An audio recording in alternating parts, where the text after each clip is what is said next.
what is it going to take for us to get to where we need to be in terms of scaling up? You mentioned how the costs have come down. Part of that has to do with the cost of batteries. Part of that has to do with more efficient technology in installing solar panels.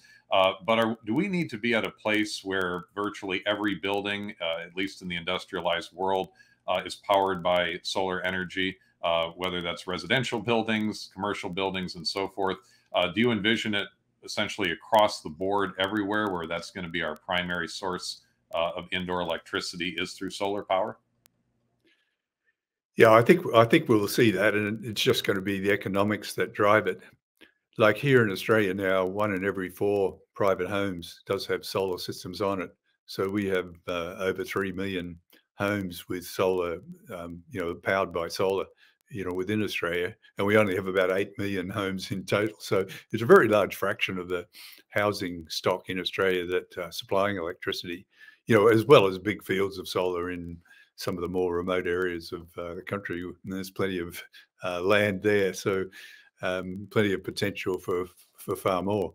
So yeah, I think we'll see it on buildings, but just because the economics is going to drive that. So, it's going to be cheaper for you to install a solar system on the building and use the electricity that it generates rather than buying it from a conventional supplier.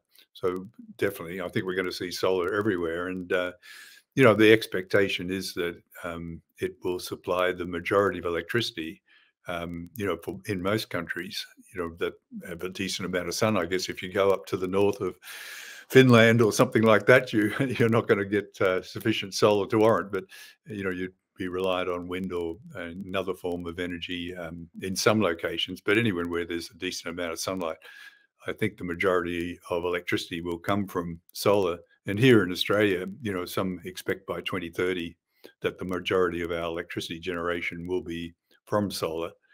And, the US has, very similar resource availability to Australia.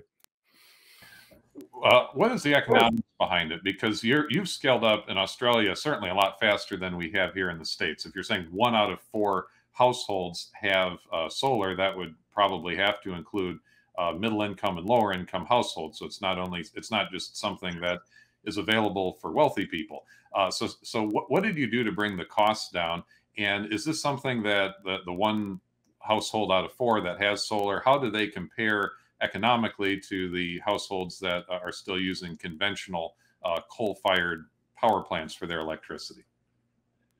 Yeah, in Australia, it's quite inexpensive to install solar. So in the US, there's a lot more red tape that you have to go through to get solar installed, and it is amazingly more expensive to install solar in the US than it is here in Australia. So you find it's across all income levels that the solar is used, and of course there are programs, to help low-income families to install solar inexpensively. Some type of subsidization involved for some low-income households. So yeah, so right across the cross section. In fact, in some of the higher income areas, there's probably less solar than in middle income and low income areas.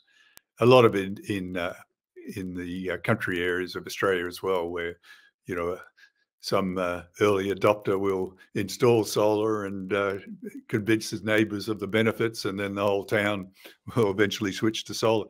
So yeah, it tends to self-propagate, I guess, is one of the reasons that that its use is so widespread in Australia.